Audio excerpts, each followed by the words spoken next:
Rupi Production Television présente tous les dimanches à l'émission Moment spirituel, L'amour emprisonné. Toute l'histoire du ministère spirituel de la sœur Donna Bélisaire, sa vocation à servir, mise en branle de la congrégation Les Sœurs Rédemptrices de Nazareth, l'expérience de la prison, les sacrifices pour aider les enfants pauvres, l'éclat de la sœur Donna sur la scène internationale. Chaque dimanche, un épisode à Moment spirituel, L'amour emprisonné, avec sœur Donna Bélisaire sur Rupi Production Television.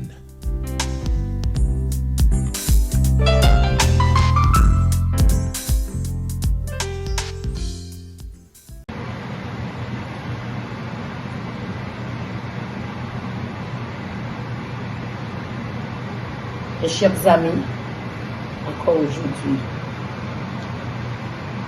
c'est un plaisir de venir vous communiquer les expériences que nous avons faites, que nous continuons à faire dans le séminaire. N'oublie pas encore que je suis à Alabama pour un séminaire ancestral spirituel. Un séminaire pour nous ouvrir sur nous-mêmes avant d'aller vers les autres. N'oublie pas, carême,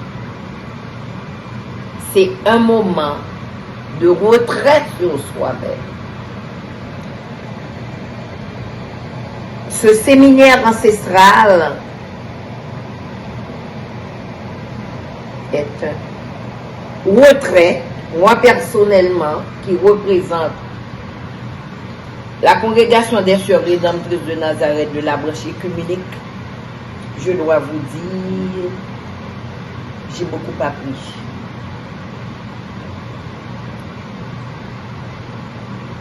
Je veux remercier la RPTV en la personne de M. Jules Desronceret qui me permet de partager avec vous ces expériences. Oui. Et n'oublie pas, se connaître, s'accepter et s'imposer. Oui. Quelle que soit la religion que vous vous appartenez, quelle que soit votre nationalité, il y a un temps qu'il faut faire un travail sur soi pour questionner tout ce qui est autour de nous et pour les analyser, et pourquoi pas. Aujourd'hui, je veux vous faire un petit rapport. C'est tellement beaucoup, les journées ont été tellement remplies, nous en avons tellement travaillé, je ne pourrai jamais finir de partager avec vous ce que nous avons fait pendant ces 2 jours, parce qu'il nous reste encore demain. Au moins, il y a des points qui m'ont épaté que je trouve nécessaire de les partager avec vous.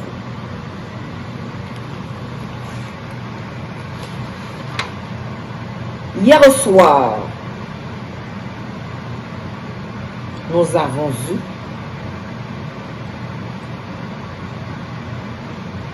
une classe sur l'Egba.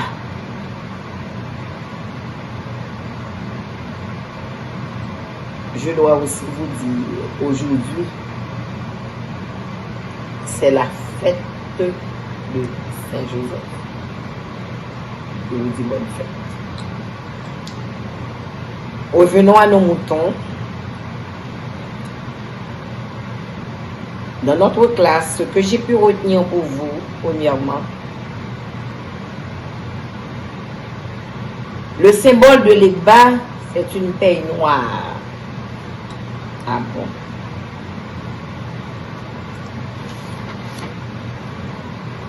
Objet, lieu, couleur. Les couleurs de l'Egba, c'est noir, marron, jaune, et même en Afrique,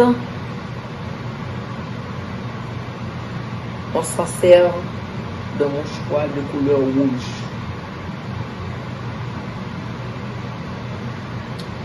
Les bétails, les offrandes qui se font à cette entité,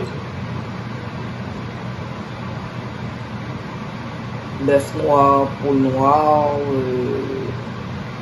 cabri noir, etc.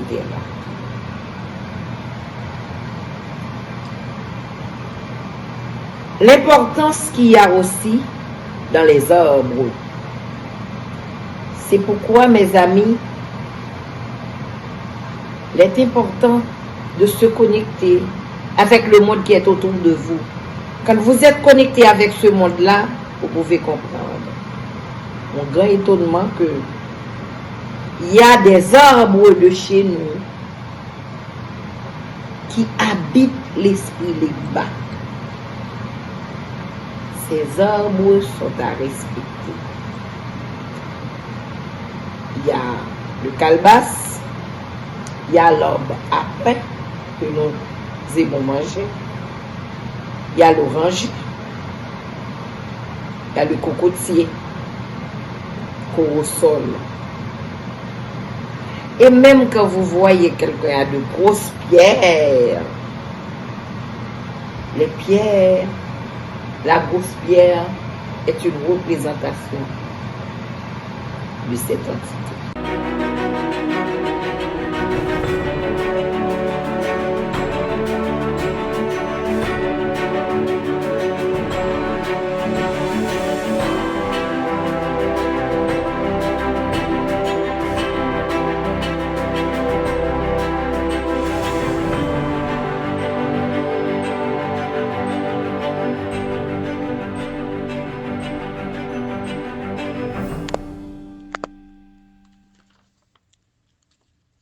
Le cancer du sein, maladie mammaire.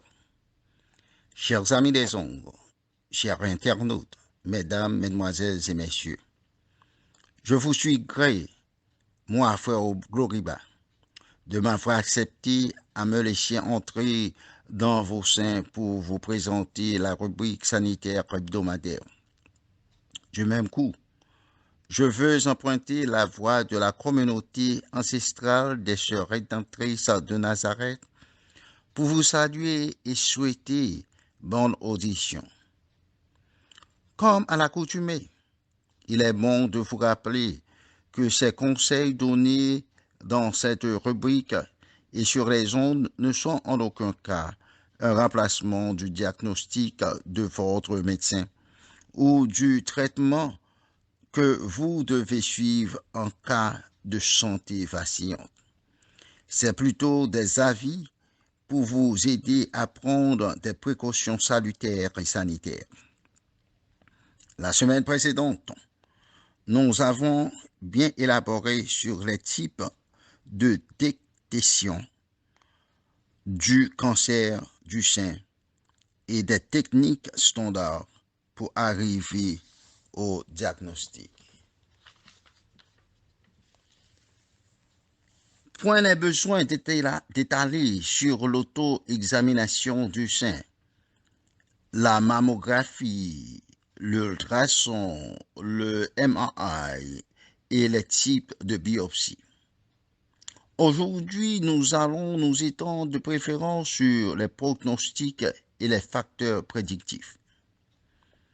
Après que le cancer eut été diagnostiqué, il y a divers tests pour performer sur le ganglion en lymphatique ou tumeur, qui peuvent être nécessaires pour déterminer les pronostics et l'évaluation du type de traitement que cette femme affectée par le cancer du sein aura à subir pour se débarrasser de cette maladie fatale.